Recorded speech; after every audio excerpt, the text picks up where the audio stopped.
কাফা বিল মারই ইজ্জান আন ইয়াকুনা লিল্লাহি আবদান। কাফা বিল মারই ইজ্জান আন ইয়াকুনা লিল্লাহি আবদান। বলা হয়ে থাকে আল্লাহ সুবহানাহু ওয়া তাআলার প্রকৃত বান্দা হতে পারা এটা একজন মানুষের জন্য সর্বোচ্চ সম্মানের। কথাগুলি খেয়াল করবেন।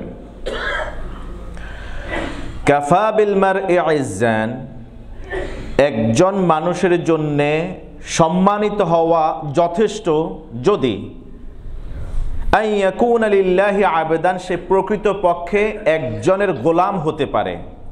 তিনি কে? আল্লাহ। আবার ওয়া কাফা বিহি ফখরান আন ইয়াকুনা আল্লাহু লাহু রাব্বান। সুবহানাল্লাহ। ওয়া কাফা বিহি ফখরান আন ইয়াকুনা আল্লাহু লাহু রাব্বান। একজন ঈমানদারের জন্য এটা গর্বের যদি ঈমানদার আল্লাহকে তার রব হিসেবে গ্রহণ করতে পারে। আমাদের আর আমাদের রব, এ দুয়ের মাঝে সম্পর্ক কি? সূরা ফাতিহার মাঝামাঝিতে আল্লাহ বলেন ইয়্যাকা না'বুদু ওয়া ইয়্যাকা নাস্তাঈন। আমরা তার গোলাম, আবদ, ইবাদ, আবিদ, দাস, আর তিনি আমাদের মাবুদ, মনিব। এক কথায় শেষ। What is the relation between ourselves and our almighty Allah? আমাদের মাঝে আমাদের সৃষ্টিকর্তা সবচেয়ে ক্ষমতাশীল আল্লাহ সুবহানাহু ওয়া তাআলার মাঝে রিলেশনটা কি? তিনি আমাদের মনিব, আমরা তার গোলাম। এই দুইটা পরিচয় যদি থাকে, পৃথিবীতে তার চেয়ে শ্রেষ্ঠ, তার চেয়ে সম্মানের, তার চেয়ে গর্বের আর কিছুই হতে পারে না।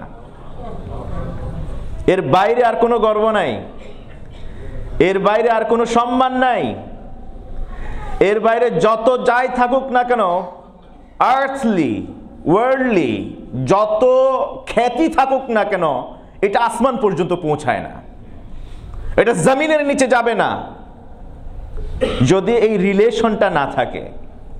কত সুন্দর করে বলা হয়েছে কাফা বিল মারই ইজ্জান আন ইয়াকুনা লিল্লাহি আবদান। সবাই আল্লাহর গোলাম হতে পারে না। ইবাদত করে ঠিক, নামাজ পড়ে ঠিক, রোজা রাখে ঠিক, হজ করে ঠিক, কিন্তু প্রকৃত গোলাম হতে পারে। ইবাদত করে মানুষ ভালো জানুক, নামাজ পড়ে নামাজি বলুক, হজ করে হাজি বলুক, যাকাত দেয় দানবীর বলুক, জিহাদ করে যোদ্ধা বলুক, কিন্তু প্রকৃত মুখলেস আল্লাহর গোলাম হতে পারে না। আর যারা এইরকম লৌকিকতার জন্যে, রিয়া এবং সুমার জন্যে আল্লাহর গোলামির পরিচয় দিয়ে বেড়াবে পৃথিবীতে, হাসরের ময়দানে তাদেরকে সবার আগে ডেকে জাহান্নামে দাখিল করা হবে।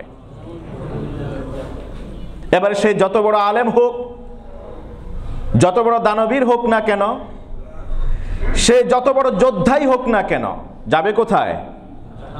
will be thrown into inferno, জাহান্নামের অতল গহ্বরে হারিয়ে যাবে। আজকের আলোচনার পুরো আলোচনার মূল মেসেজ দুইটি। একটা হলো প্রকৃত পক্ষে আল্লাহর গোলামি মেনে নেওয়া, আর দুই নাম্বার হলো ইতিহাস বিস্মৃত হয়ে যাওয়া। ঈমান ধ্বংসের সত্য পতচ্যুত হওয়ার অন্যতম কারণ হলো ইতিহাস ভুলে যাওয়া। আজকের আলোচনা শেষ করলে ইনশাআল্লাহ তাআলা দুটা মেসেজ আপনারা ধারণ করবার চেষ্টা করবেন। এটা আমি আমার নিজেকে নসিহা হিসেবে পেশ করছি। যদি আপনি প্রকৃতপক্ষে আল্লাহর গোলাম হতে পারেন, আল্লাহর গোলামি যদি স্বীকার করে নিতে পারেন, তবে এই পৃথিবীতে সবার চেয়েও শ্রেষ্ঠত্বের আসনে আপনি সমাসীন হতে পারবেন, অন্য সব সৃষ্টির চেয়ে। আর যদি আপনি আল্লাহর সামনে নিজেকে সারেন্ডার করতে না পারেন, আল্লাহর দাসত্ব যদি মেনে নিতে না পারেন কোনো অংশে, আমার আপনার পরিচয় আর আশরাফুল মাখলুকাত থাকবে না। বালহুম আদাল উলাইকা কাল আনআমি বালহুম আদাল। যদি আল্লাহর গোলামি মেনে নিতে পারি, আমি আশরাফুল মাখলুকাত, শ্রেষ্ঠ জীব সৃষ্টির, আমার উপর আর কেউ শ্রেষ্ঠত্ব অর্জন করতে পারে না। আর যদি আমি আল্লাহর গোলামিকে মেনে নিতে না পারি, কোনো সন্দেহ সংশয় থাকে, কোনো কিলোকাল থাকে, তাহলে আমার পরিচয় হবে উলাইকা কাল আনআম, এরা চার পায়া পশুর মতো, বরং বালহুম আদাল, কতিপয়ের চরিত্র তাদের চেয়েও খারাপ, কুকুরের চেয়ে খারাপ। যদি আপনি প্রকৃতপক্ষে রবের গোলাম হতে পারেন, এই পরিচয়টা, এই আইডেন্টিটি যদি আপনি ধারণ করতে পারেন, জিনের চেয়ে আপনি বেশি ক্ষমতাশীল, প্রভাবী হতে পারবেন। জিন, কোরআন থেকে রেফারেন্স দেয়া যাক। সূরাতুন নামল 38 থেকে 40তম আয়াতগুলি বাসায় ভালো করে পড়বেন, এর পিছনের গল্পটা জানবার চেষ্টা করবেন, ইতিহাস পড়বেন। রব্বে করিম কোরআন নাজিল করে বললেন, নাহনু নাকুসু আলাইকা আহসানাল কাসাসি বিমা আওহাইনা ইলাইকা ফিল কোরআন।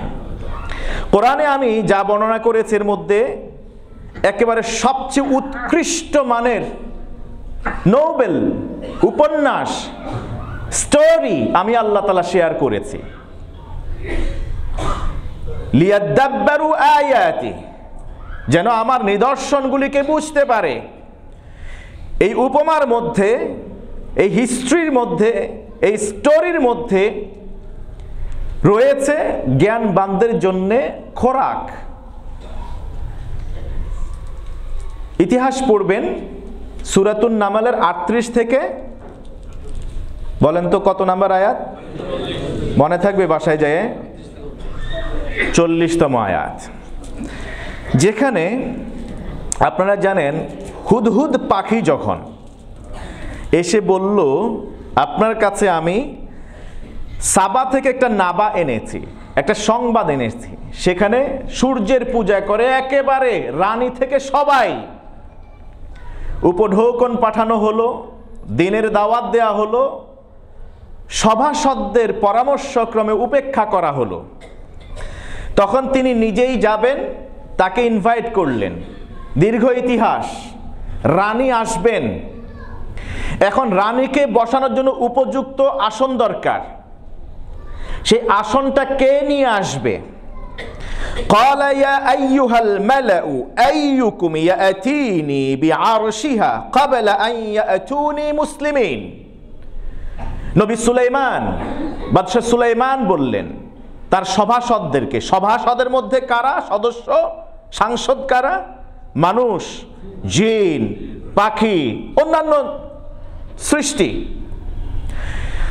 এখন মানুষও আছে, জিনও আছে। এই দুয়ের কথা এই অংশে বর্ণিত হয়েছে। ক্বালা ইফরিতুম মিনাল জিন, জিনদের একজন দাঁড়িয়ে গেলেন, সাংসদ, তিনিও সংসদ সদস্য বাদশাহ সুলাইমানের।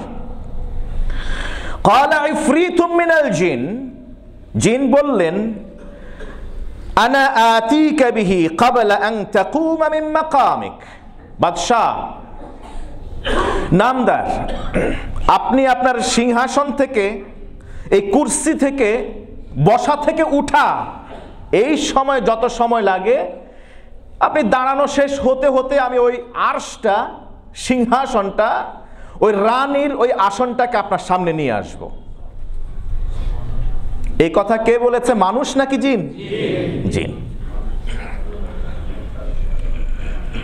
বাদশাহ সুলাইমানের কাছে সম্ভবত এটা দীর্ঘ সময় মনে হয়েছে, কারণ বাদশাহ সুলাইমান এমন একজন বাদশাহ ছিলেন, আমরা পরে এই বিষয় তুলে ধরব, যাকে আল্লাহ তাআলা এমন রাজত্ব আর ক্ষমতা দিয়েছিলেন, বাতাস তার নির্দেশে চলতো।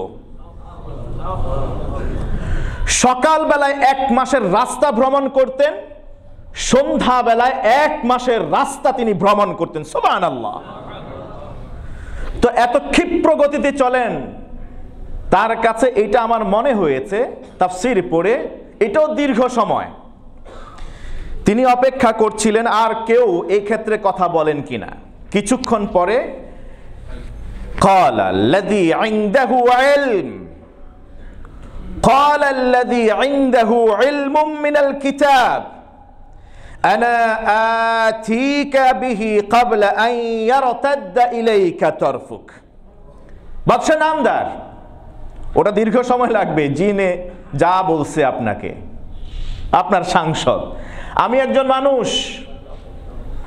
আল্লাহ মানুষের পরিচয় দিচ্ছেন, নাম বলেন নাই, কামের কথা বলেছেন, নাম বলেন নাই, গুণের কথা বলেছেন। قال الذي عنده علم من الكتاب, সেই ব্যক্তিটি বললেন যে ব্যক্তিটির কাছে কিতাবের নলেজ আছে, ওহী নলেজ আছে, ডিভাইন নলেজ আছে, আসমানি গ্রন্থের বুৎপত্তিগত নলেজ তার কাছে আছে, এমন একজন মানুষ বললেন। এমন একজন মানুষ কি বললেন? আনা আতিক বিহি ক্বাবলা আন ইয়ারতাদ্দা ইলাইকা তরফুক। বাদশাহ, বসা থেকে দাঁড়ানো অনেক সময়, আপনি বসাই থাকবেন, এই চোখ খোলা থেকে বন্ধ করা অথবা বন্ধ থেকে খোলা, এই সময়ের মধ্যে আমি এটাকে নিয়ে আসতে পারবো।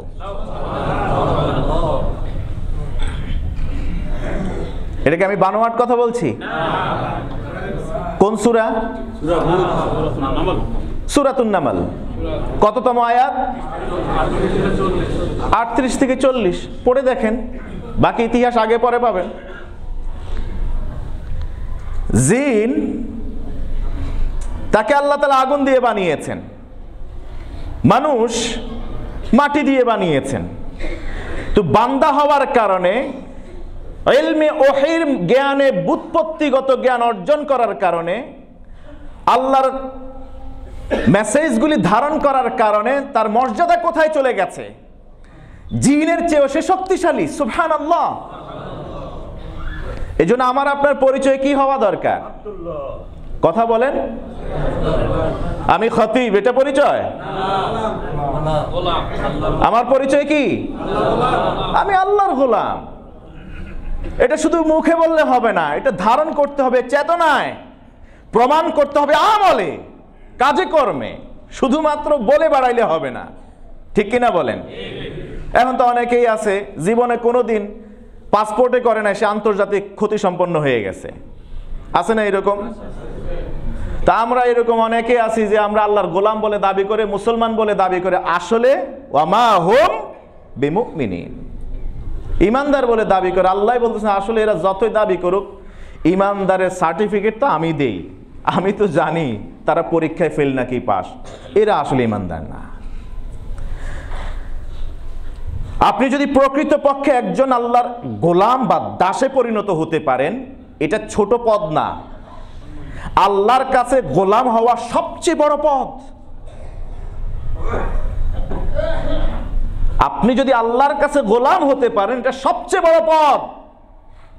বিশ্বনবী সাল্লাল্লাহু আলাইহি ওয়াসাল্লামের যুগে সবচেয়ে বড় গোলাম বা দাস হিসেবে যাকে চিহ্নিত করা হতো, কালো কুচকুচে কালো হাবাসি গোলাম, ইথিওপিয়ান, কথা বলতে জড়তা ছিল, আশহাদু পরিপূর্ণ উচ্চারণ করতে পারতেন না, বলতেন আসহাদু। কার নাম বলছি? বেলাল। চলছে কোন মাস? রজব। সামনে কি? কি বলা হয়? লাইলাতুল ইসরা ওয়াল মিরাজ।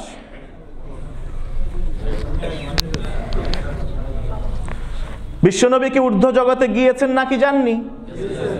সরাসরি নাকি স্বপ্নে? গিয়ে জান্নাতে কি গিয়েছেন নাকি যাননি? বিলাল ইবনে রাবাহ রাদিয়াল্লাহু তাআলা আনহু জান্নাতে তার সুগন্ধি পায়ের আওয়াজ পেয়েছেন কি পাননি? তো তিনি তো পৃথিবীর মানুষের কাছে গোলাম হিসেবে পরিচিত। কার কথা বলছি? বেলাল। তিনি ওই যে গোলামের এই আইডেন্টিটি ধারণ করেছিলেন তার চেতনায়, প্রমাণ করেছিলেন তার কাজে, যখন তার বুকের উপরে, পিঠের উপরে, পায়ের উপরে, হাতের উপরে বড় বড় পাথরগুলি চাপিয়ে দেয়া হলো। শুধু একবার বলো, শুধু একবার মুহাম্মদ সাল্লাল্লাহু আলাইহি ওয়াসাল্লামকে তিরস্কার করো, আর আমাকে রব বলে শুধু একবার বলো, আমি তোমাকে নিষ্কৃতি দিব। তিনি কি বলেছিলেন? আহাদুন আহাদ। এটাই হলো তার আইডেন্টিটি, যে আইডেন্টিটির কারণে জমিনে তিনি আছেন, কিন্তু আসমানবাসী তাকে চেনেন। জান্নাতে যাওয়ার পর জিব্রিলকে প্রশ্ন করলেন, মা হাযিহিল খাশাবা আল্লাতী সামি'তুহা ইয়া জিব্রিল, এই যে পায়ের খসখসানি আওয়াজ শুনলাম, এই আওয়াজটা কার? জিব্রিল বললেন, এটা বিলাল ইবনে রাবাহের। আসমানবাসী তাকে চেনেন, তার অবস্থান জান্নাতে। শুধুমাত্র আইডেন্টিটি কি? ওই সময় তিনি মক্কার নেতা ছিলেন না, গোলাম ছিলেন, উমাইয়ার গোলাম ছিলেন। আপনি যদি প্রকৃতপক্ষে এই আইডেন্টিটি ধারণ করতে পারেন যে আপনি আল্লাহর গোলাম, আল্লাহর বান্দা, আপনি দাস, শয়তান আপনার কাছে সারেন্ডার করবে। সবার আগে শয়তান আপনাকে আলাদা রাখবে, শয়তানও আপনাকে সেলিউট করবে। কোরআন থেকে রেফারেন্স দেয়া যাক।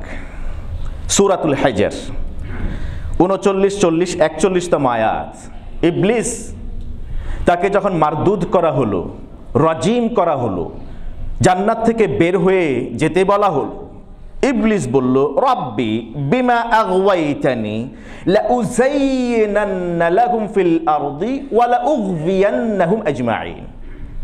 ও আমার রব, আপনি যেহেতু আমাকে পথচ্যুত করেছেন, বের করে দিয়েছেন, আমাকে ভ্রষ্ট করে দিয়েছেন, লাউযায়্যিনান্না লাহুম ফিল আরদ, যারা ঈমানের পথে চলবে, সিরাতে মুস্তাকিম তালাশ করবে, ওই পথে চলতে গেলেই আমি তাদেরকে ওই দুনিয়াটাকে এমন চাকচিক্য করে তুলে ধরবো, সৌন্দর্য মণ্ডিত করে তুলে ধরবো, লাউগবিয়ান্নাহুম আজমাইন, ওই চাকচিক্যের ভেলকিতে পড়ে তারা সবাই পথভ্রষ্ট হয়ে যাবে। তাহলে ইবলিসের চ্যালেঞ্জ স্পষ্ট। দুনিয়া যেমন তার চেয়ে অনেক বেশি মধুর, চাকচিক্য, আকর্ষণীয়, চিত্তাকর্ষক করে আমাদের সামনে তুলে ধরে।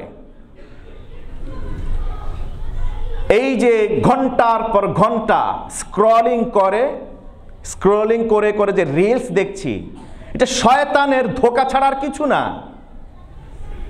দিন শেষে দেখবেন কিচ্ছু না, ওইখান থেকে কিছুই অর্জিত হয় নাই, শুধু মাঝখান দিয়ে আপনার জীবনের মোস্ট ভ্যালুয়েবল অ্যাসেট সময়টাই চলে গেছে, সময়টাই চলে গেছে, আর গুনাহ কামাই হয়েছে। লাউযায়্যিনান্না লাহুম ফিল আরদ, দুনিয়ার আসবাবগুলোকে আমি সৌন্দর্য মণ্ডিত করে চিত্তাকর্ষক করে তুলে ধরবো, এর মাধ্যমেই, এই সুযোগেই লাউগবিয়ান্নাহুম আজমাইন, সবাইকে পথভ্রষ্ট করব। তার অজান্তেই সে পথভ্রষ্ট হয়ে যাবে। এবার ইবলিস নিজেই বলছে আল্লাহ তাআলাকে, ইল্লা ইবাদাকা মিনহুমুল মুখলাসিন, ইল্লা ইবাদাকা মিনহুমুল মুখলাসিন, শুধু সৌন্দর্য মণ্ডিত করে ভেলকিতে ফেলতে পারবো না, ট্র্যাপে ফেলতে পারবো না, পথভ্রষ্ট করতে পারবো না, আগেই সারেন্ডার করছি তাদের কাছে যারা সত্যিকারে আপনার ইবাদ। ইবাদ কারা? দাস, যাদের পরিচয় আপনার কাছে দাস, আপনার গোলাম, এটা স্থির হয়ে গেছে, পরিচিত হয়ে গেছে, এদেরকে আমি আপনাকে ঘোষণা করছি কখনো তাদের কাছেও যাব না, পারবো না। আমি যদি যাই রাস্তা ছেড়ে দেব, যে রাস্তা দিয়ে আসবে ওই রাস্তা ছেড়ে আমি অন্য রাস্তায় যাব, সে সোজা রাস্তায় যাবে। আমাকে তো আপনার বনি আদমের শিরায় শিরায় ঢুকতে দেবেন, তাকে প্রবঞ্চনা করবার জন্য, ধোঁকা দেওয়ার জন্য নবী মুহাম্মদুর রাসূলুল্লাহ সাল্লাল্লাহু আলাইহি ওয়াসাল্লামের কাছেও ইবলিস ছিল, শয়তান ছিল। সাহাবীগণ বললেন, ইয়া রাসূলুল্লাহ আপনার সাথে? বললেন, হ্যাঁ, সব ঈমানদারের সাথে একজন করে ইবলিস থাকে, আমার সাথেও আছে, তবে আমার সাথে যেটা আছে এটা ঈমান আনছে। ইবলিস আগেই সারেন্ডার করবে যদি আপনার পরিচয় হয় কার গোলাম?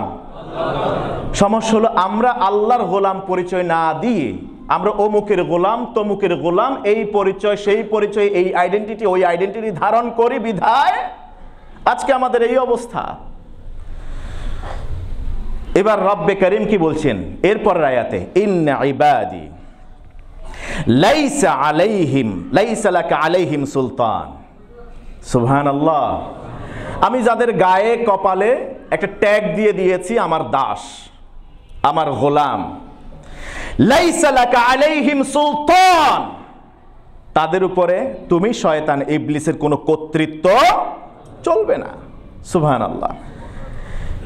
ইল্লা মান ইত্তাবাআকা মিনাল গাওয়িন, যারা তোমার অনুসরণ করবে, তোমার ট্র্যাপগুলি ফলো করবে, তোমার ওই যে দুনিয়াকে চাকচিক্য করে তোলার যেই ভেলকিবাজি তুমি দিবে সেটাকে যে ফলো করবে সেই পথভ্রষ্ট হয়ে যাবে। কিন্তু আমার প্রকৃত পক্ষে যারা আমাকে রব বলে মেনে নিয়েছে, মাবুদ বলে স্বীকৃতি দিয়েছে, আমি যাদেরকে গোলামের খাতায় নাম লিখেছি, তাদের উপরে তোমার কোনো কর্তৃত্ব চলবে না। সুবহানাল্লাহ। পরিচয় আমাদের কি বলেন না? একটা পরিচয় হওয়া চাই আমাদের। সেই পরিচয়টা কি? আমাদের সৃষ্টিকর্তা, আমাদের সাথে সম্পর্ক কি? তিনি আমাদের, আমরা তার গোলাম। সম্ভবত, এটা ইজতিহাদ, সম্ভবত বিশ্ব নবী সাল্লাল্লাহু আলাইহি ওয়াসাল্লাম এই জন্য তিনি বান্দা বা মানুষ নবী হতে চেয়েছিলেন। বাইহাকি দালাইলুন নবুওয়াতে নকল করেছেন, বাইহাকি দালাইলুন নবুওয়াতে নকল করেছেন এই ঘটনা। আল্লাহ তাআলা নবীকে বললেন, তাকে অফার করলেন, আইয়াকুনা নাবিয়ান মালাকান আও আবদান রাসূলা। নবী, আপনার সামনে দুইটা অফার। আপনি নবী হবেন, ঠিক আছে, এটা ফাইনাল। নবী প্লাস ফেরেশতা নাকি নবী প্লাস আবদ, আমার গোলাম, কোনটা হবেন? দেখেন আল্লাহ কি অফার করলেন। আপনি যদি ফেরেশতা হন তাও নবী, যদি আমার গোলাম হন আবেদান রাসূলা তাও আপনি নবী রাসূল, কোনটা নেবেন? আমার যুবক ভাইকে যদি আমি বলি যে আপনি কি মানে ধরেন নেতা হবেন, নবুয়তের তো আর কোনো সুযোগ নেই, আছে নাকি? আপনি নেতা হবেন, এবার আপনি ফেরেশতা নেতা হবেন নাকি মানুষ নেতা হবেন, কোনটা নেবে? উনি মনে মনে ভাবে জিনের এত শক্তি, বাবা এক রাতেই ভোট বাক্স গায়েব করে ফেলামু, জাল ভোট দিয়ে সব পাস করে ফেলামু, আমার তো এটাই দরকার। মানুষ হলে তো পারুম না, কারণ জিনেরে আপনি তো ক্যামেরায় ধরতে পারবেন না কে কিভাবে কি হইল। ঘরের ভিতরে আলমিরা লক করেছি, এরপরও সব কিছু ঠিকঠাক আছে, সব ভদ্র, চাবিও আমার কাছে। একদিন পরে খুলে দেখি ভিতরে টাকা অর্ধেক আছে অর্ধেক নাই। হয় কি হয় না এরকম? হয়। লক করে রাখছেন আপনি, বিসমিল্লাহ বলে রাখেন নাই, বিসমিল্লাহ বলে রাখেন নাই বলেই তো এখানে ত্রুটি। যে কোনো সময় জিন, ইবলিস, এই দুষ্ট চোর, যে আবু হুরায়রা যে চোরকে ধরছিলেন, ইবলিস চোরকে, জানেন তো আপনারা সেটা। বিশ্বনবী কি বেছে নিলেন বলেন? ফেরেশতা হতে চেয়েছিলেন, আল্লাহ অফার করলেন নাবিয়ান মালাকান, নবী ফাইনাল করছি আপনাকে নবী, তো ফেরেশতা নাকি আবদান শাকুরান, কোন আইডেন্টিটি চান আপনি? বিশ্ব নবী সাল্লাল্লাহু আলাইহি ওয়াসাল্লাম ফাখতারা আন ইয়াকুনা আবদান নাবিয়্যা। দালাইলুন নবুওয়া বলছে বিশ্ব নবী তিনি নির্বাচন করলেন আমি আল্লাহ আপনার গোলাম, এই আইডেন্টিটি ধারণ করতে চাই। এই আইডেন্টিটি ধারণ করার কারণে দুনিয়াতে যত মানুষ যত ষড়যন্ত্র করেছে, মক্কা থেকে তাড়িয়েছে, তায়েফে রক্তাক্ত করেছে, উহুদের প্রান্তরে দাঁত মোবারক শহীদ হয়েছে, সুবহানাল্লাহ, ইসলাম বিজয় হয়েছে কি হয় নাই? ইউরিদুনা লিইউতফিউ নূরাল্লাহি বিআফওয়াহিহিম ওয়াল্লাহু মুতিম্মু নূরিহি ওয়ালাউ কারিহাল। ইসলাম বিজয় হয়েছে। সম্ভবত এই দাস আইডেন্টিটি ধারণ করার কারণে আল্লাহ তাআলা তাকে সবকিছুর ঊর্ধ্বে নিয়ে গেছেন। যখন চাচা আবু তালেব ইন্তেকাল করলেন, খাদিজাতুল কুবরা ইন্তেকাল করলেন, পৃথিবীতে সান্ত্বনা দেওয়ার মতো, ঘরে বাইরে প্রোটেক্ট করবার মতো আর কেউ নাই। কিন্তু যাকে তিনি মাবুদ বা রব বলে স্বীকৃতি দিয়েছেন অন্তর থেকে, যিনি তাকে প্রকৃত বান্দা হিসেবে খাতায় নথিভুক্ত করেছেন, তিনি তাকে ছেড়ে যান নাই। তিনি কোরআনে তো নিজেই বিস্ময়ের সাথে বললেন সুবহানাল্লাযী, কথা বলে না, সুবহানাল্লাযী আসরা বিআবদিহি, সুবহানাল্লাযী আসরা বিআবদিহি বিমালাইকাতিহি নয়, বিমালাকিহি নয়, সুবহানাল্লাযী আসরা বিআবদিহি লাইলাম মিনাল মাসজিদিল হারাম ইলাল মাসজিদিল আকসা। সুবহানাল্লাহ। বিনাবিয়িহি বিরাসূলিহি বিমালাকিহি ওয়া মালাইকাতিহি, কিচ্ছু না, বিআবদিহি। বিস্ময় তো এই ঘটনা, সেই মহান রবের পবিত্রতা ঘোষণা করছি, যিনি তার বান্দাকে, তার গোলামকে রাতের কিয়দাংশ সময়ের মধ্যে 1 মাসের দূরত্ব রাস্তা মসজিদে হারাম থেকে মসজিদে আকসা পর্যন্ত ভ্রমণ করিয়েছেন। সুবহানাল্লাহ কইবেন না? কাকে ভ্রমণ করিয়েছেন? তার বান্দাকে। এই জন্য বিশ্বনবী গোলামিটাকে এনজয় করতেন, নেতৃত্বকে নয়, ক্ষমতাকে নয়, তিনি গোলামিকে এনজয় করতেন। এই গোলামি দুনিয়ার কারো নয়, একজনের, তিনি কে? আল্লাহ। ওইটাকে এনজয় করতেন। এই জন্য রাত্রে বেলায় তিনি দীর্ঘ সময় ধরে উবুদিয়াতে থাকতেন, নামাজে দাঁড়িয়ে থাকতেন। হাত্তা তাতাফাত্তারা কাদামা, বিশ্ব নবীর পদযুগল মুবারক ফুলে যেত, ফেটে যাওয়ার উপক্রম হতো। আমাদের আয়েশা সিদ্দিকা রাদিয়াল্লাহু তাআলা আনহা, হাদিস সহিহ বুখারী মুসলিমের, তিনি বলতেন প্রায়শই বিশ্ব নবীকে রাতের বেলায় জেগে উঠে বলতেন, হাওয়িন আলা নাফসিকা ইয়া রাসূলুল্লাহ, ইয়া রাসূলুল্লাহ, আপনার নিজেকে একটু রেস্ট দিন। قد غفر الله لك ما تقدم من ذنبك وما تأخر, আল্লাহ আপনার পূর্বের পরের সব গুনাহ ইন অ্যাডভান্স ক্ষমা করে দিয়েছেন। নিজেকে একটু রেস্ট দেন না। আপনার পায়ের দিকে তাকায় দেখেন, শিকায়াত অভিযোগ করছে আপনার বিরুদ্ধে। বিশ্বনবী সাল্লাল্লাহু আলাইহি ওয়াসাল্লাম বললেন, আফালা আকুনু আবদান, বলেন আমার সাথে, আফালা আকুনু আবদান শাকুরা। বলেন না আফালা আকুনু রাসূলান শাকুরা, আফালা আকুনু নাবিয়ান শাকুরা, এটা বলেন নাই, বলেছেন আফালা আকুনু আবদান শাকুরা, আমি কি আমার রবের শুকরগুজারি গোলাম হব না? সব কিছুর উপরে যে পরিচয় তিনি ধারণ করেছিলেন সেটা কি? এজন্য আমার রব বলছেন, ওয়ামা খালাকতুল জিন্না ওয়াল ইনসা ইল্লা লিয়াবুদুন, গোলামি করবার জন্য পাঠিয়েছি আমি। আর ওই বান্দা আমার গোলামি না করে মানুষের গোলামি করে। আল্লাহ আমাদেরকে হেফাজত করুন।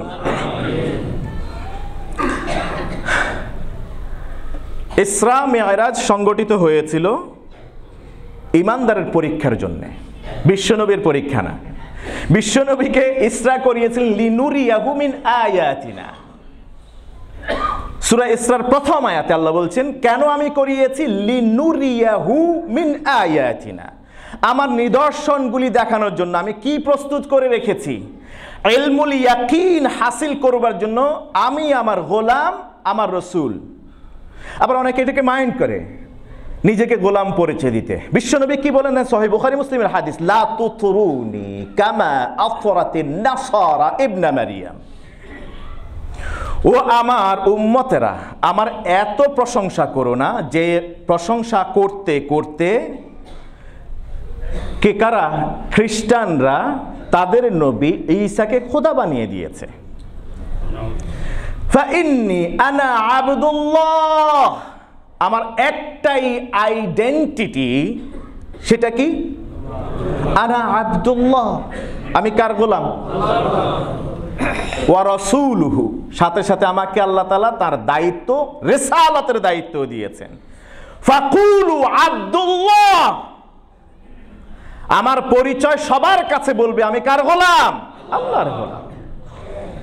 আমাদের হয় কি, যদি নামের শুরুতে আলহাজ না বলে মাইন্ড করে, নামের শেষে যদি মাদ্দা জিল্লুহুল আলী, হাফেজাকুমুল্লাহ ইত্যাদি ইত্যাদি, স্যার, জনাব ইত্যাদি, হ্যান ত্যান এগুলো না বললে মাইন্ড করে।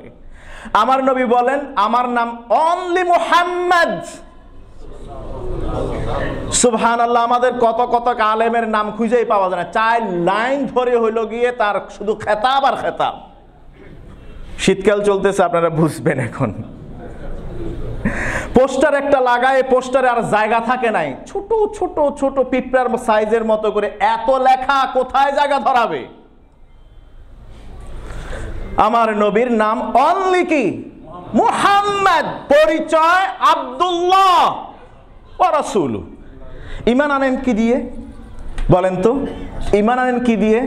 আশহাদু, বলেন বলেন, আশহাদু ইল্লাল্লাহু ওয়া আশহাদু আন্না মুহাম্মাদান।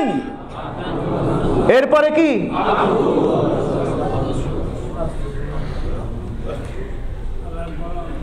আপনার পরিচয়ের সবচেয়ে বড় আইডেন্টিটি হলো আপনি আল্লাহর গোলাম।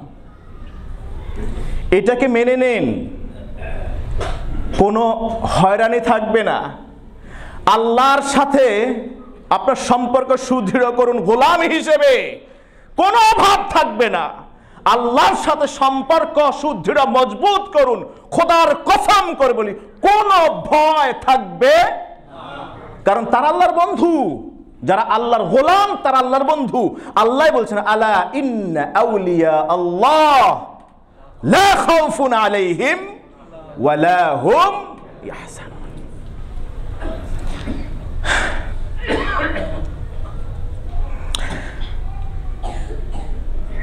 আমরা বলছি আমাদের পরিচয় একটা হবে, সেটা কি?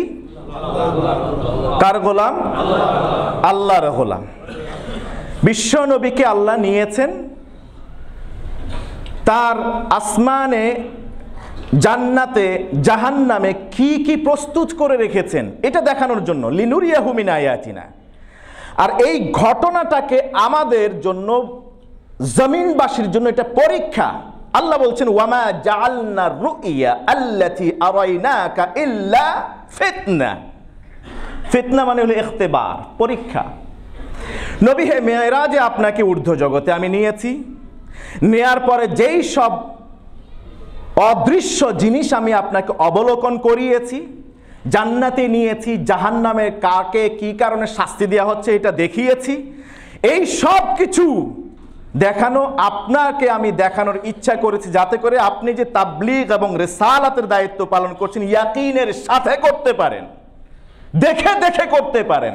আর জমিনবাসীর জন্য এটা আমি পরীক্ষা হিসেবে পাঠিয়েছি, মঞ্জুর করেছি। এই জন্য ইসরা ও মেরাজকে কেন্দ্র করে মানুষ একদম কমপ্লিটলি দুভাবে বিভক্ত হয়ে গিয়েছিল। কয় ভাগে? কমপ্লিটলি 2 ভাগে বিভক্ত, মাঝখানে আর তৃতীয়টা ছিল না। আমাদের আয়েশা সিদ্দিকা রাদিয়াল্লাহু তাআলা আনহার হাদিস দালাইলুন নবুওয়া বাইহাকিতে নকল করা হয়েছে।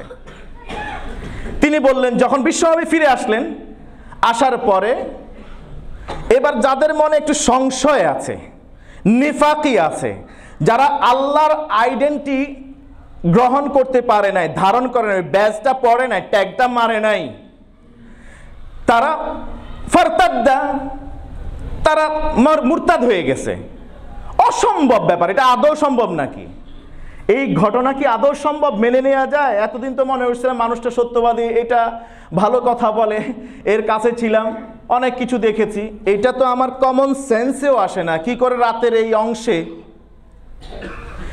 একেবারে 1 মাসের রাস্তা ভ্রমণ করে আবার 1 মাসের রাস্তা ফিরে আসে, সেখান থেকেও নাকি সুম্মা উরিজা বি ইলা সামাওয়াত সুম্মা আল-উলা, এবং তিনি দাবি করছেন এরপরে তাকে প্রথম, দ্বিতীয়, তৃতীয়, চতুর্থ, পঞ্চম, ষষ্ঠ, সপ্তম আসমান ভেদ করে আরশে আযীম সুম্মা দানা ফাতাদাল্লা ফাকানা কাবা কাউসাইনি আও আদনা। আল্লাহর একেবারে কাছাকাছি নিয়ে গেছে, ওমা সেখান থেকে নাকি আবার ফিরে আসছে, এটা কি সম্ভব? সাথে সাথেই ঈমান হারিয়ে ফেলেছে। এটাকে লুফে নিয়েছে যাদের ঈমান মজবুত, বিশ্বনবীর সাথে জীবন কোরবান দিতে প্রস্তুত, তাদের কাছে আসছে। কোন রকম তাদের বিশ্বাসে ফাটল ধরানো যায় কিনা, সবার আগে আসছে দল বল নিয়ে আবু জাহেল, মূর্খ পণ্ডিত। আবু জাহেল মূর্খ পণ্ডিত দৌড়ায় দল বল নিয়ে আসছে আবু বকর সিদ্দিকের কাছে। হাল্লাকালি সাহেবিক, আবু বকর এতদিন বলছি যে তোমার সঙ্গীর সাথে একটা পাগল, নাউজুবিল্লাহ বলেন। আমার আল্লাহ এটাকে সার্টিফিকেট বলছেন, ওয়ামা হুয়া বিমাজনুন, আমার নবী পাগল। আবু জাহেল বলতেছে মূর্খ পণ্ডিত, এতদিন যে বলছি সে যে পাগল, আমার মনে হয় এবারে ঝামেলাটা ঠিকই হইল, এবার তোমার বিশ্বাস হবে। কি হয়েছে? সে নাকি রাতের এই সময়ের মধ্যে বাইতুল মাকদাস গেছে, ওখান থেকে উপরে গেছে, আল্লাহর সাথে নাকি কথা বলছে, তার আল্লাহর সাথে কথা বলে নাকি আবার ওখানে নামাজও পড়ছে, ফিরে এসে সব নবী রাসূলকে নিয়ে ইমামতি করছে, আবার নাকি ফিরেও আসছে এখানে। আবু বকর বললেন, আবা ক্বালা যালিক, আবা ক্বালা যালিক, আমার সাথী মুহাম্মদ সাল্লাল্লাহু আলাইহি সাল্লাম তুমি যা বললে এটা কি বলছে? তুমি যা বলছো এটা কি তিনি বলেছেন? বলল না। তারা সবাই, এবার মূর্খ পণ্ডিত একা না, সবাই মুখ থেকে জবান খুলে বলল, হ্যাঁ আমরাও শুনছি, এটাই কইছি। আমাদের আয়েশা বলেন, তাকায় দেখলাম ইতিপূর্বে রাসূলুল্লাহর উপরে যারা ঈমান আনছে বলে আমরা জানতাম তারাও ওই দলে চলে গেছে। শুধু আবু বকর আমার বাবার বিষয়ে আমার কোনো দুশ্চিন্তা ছিল না, সুবহানাল্লাহ বলেন। আমার বাবা প্রথম যে একটা আওয়াজ করলেন, কথা বললেন, আওয়া ক্বালা যালিক, বিশ্বনবীকে এটা বলেছেন? ক্বালু নাম, তারা বলল হ্যাঁ বলেছেন। তারা যত আওয়াজে বলেছেন, আমার বাবা তার চেয়ে উঁচু আওয়াজে বললেন, লা ইন ক্বালা কাযালিক লাকাদ সাদাক, যদি বিশ্বনবী এটা বলে থাকে তাহলে তিনি সত্য কথাই বলেছেন। এরপরে কমন সেন্স ব্যবহার করার চেষ্টা করলো। 1 মাস রাস্তা কিভাবে ভ্রমণ করলো, 2 মাস লাগবে শুধুমাত্র প্যারালাল জার্নি করলে সেই জায়গায় কিভাবে চলে আসে। তখন আবু বকর সিদ্দিক বললেন, তুমি তো আসলে পাগল, তোমরা যাকে পাগল বলছো তিনি তো পাগল নন, তোমরাই পাগল। আরে এটা তো মাত্র 1 মাসের রাস্তা দূরত্ব না। এই পৃথিবীতে যা কিছু দেখা যাচ্ছে, পৃথিবীতে যত বালিকণা আছে তার চেয়ে অনেক বেশি, এর বেশি হচ্ছে গিয়ে তারকা রাজির সংখ্যা। এক একটা তারকা রাজি যে কত বিশাল আকৃতির, এই সব কিছু প্রথম আসমানের নিচে, সুবহানাল্লাহ বলেন। আর আমি তো প্রথম আসমানের পর্যন্ত আল্লাহ রসুল পৌঁছেছেন এর উপর ঈমান আনয়ন করি না, আমি তো সকাল সন্ধ্যায় ঈমান রাখি আমার নবীর উপরে, তিনি খোদ আরশে আজিম থেকে ওহী প্রাপ্ত হন, এর উপর ঈমান আনয়ন করি। আর তুমি তো বাইতুল মাকদাসের কথা বলছো। সমস্যা হয়ে গেল কোথায়? তাদের হিস্ট্রি তারা ভুলে গিয়েছে, তাদের ইতিহাস তারা বিস্মৃত হয়ে গিয়েছে। ইতিপূর্বে নবীদেরকেও আল্লাহ তাআলা বলছেন, ওয়া কাযালিকা নুরি ইব্রাহিম মালাকুতাস সাম, ইব্রাহিমকে আল্লাহ তাআলা এরকম অলৌকিক বেশ কিছু গায়েবী বিষয় তিনি দেখিয়েছেন, করিয়েছেন তার মাধ্যমে। তারা ইব্রাহিম আলাইহিস সালামকে নবী মানেন আব্রাহাম বলে, তো তারা এই ইতিহাস ভুলে গেছেন। মূসা আলাইহিস সালামকে লিনুরিয়াকা মিন আয়াতিনাল কুবরা, মূসার ব্যাপারে আল্লাহ বলেন লিনুরিয়াকা মিন আয়াতিনাল কুবরা, আমি আপনাকে বড় বড় নিদর্শন দেখানোর জন্য চেয়েছি, তাই দেখিয়েছি। অন্য সব নবীকে আল্লাহ সানুরিহিম মিন আয়াতিনা ফি আফাকিহিম ওয়া ফি আনফুসিহিম, আমি তাদেরকে আসমান এবং জমিনে এই নিদর্শনগুলি আমি আল্লাহ তাআলা তাদেরকে দেখিয়েছি, সুবহানাল্লাহ। বা দেখাবো অচিরেই। ইতিহাস ভুলে যাওয়ার কারণে তারা এটা অস্বীকার করতে বসেছে। আমরাও আমাদের ইতিহাস ভুলে যাই, বেমালুম ভুলে যাই। মুসলমান যেদিন থেকে নিজেদের অতীত ঐতিহ্য গৌরবান্বিত ইতিহাস ভুলে যাওয়া বসেছে, সেদিন থেকে তারা মাইর খাইতে শুরু করেছে। সেদিন থেকে তারা মানুষের পায়ে পদ চুম্বন করতে বাধ্য হচ্ছে।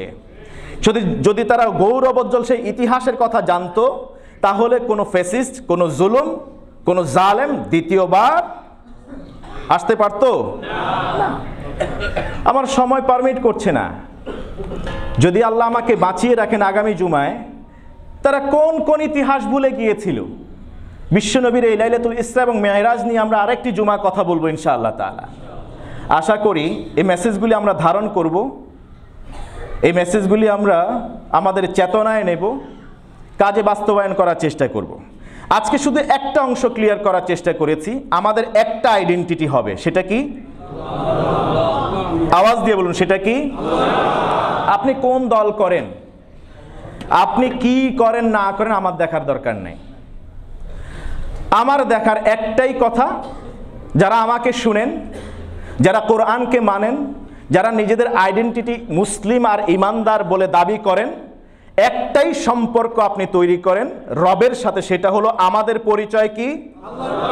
আমাদের পরিচয় কি? গোলাম কখনো মুনিবের নির্দেশ ছাড়া একটা কদম ফেলতে পারে কি? অতএব গোলাম যদি চলতে হয়, নির্দেশ মানতে হবে আল্লাহর, আর আল্লাহর নির্দেশ মানেই হলো মহাগ্রন্থ আল কোরআন এবং সুন্নাহ। আমার পুরো জীবনটাকে ঢালাওভাবে সাজাতে হবে কোরআন এবং সুন্নাহর আদলে, এর বাইরে আর কিছু থাকবে। আল্লাহ আমাদের বুঝার তৌফিক দান করুন।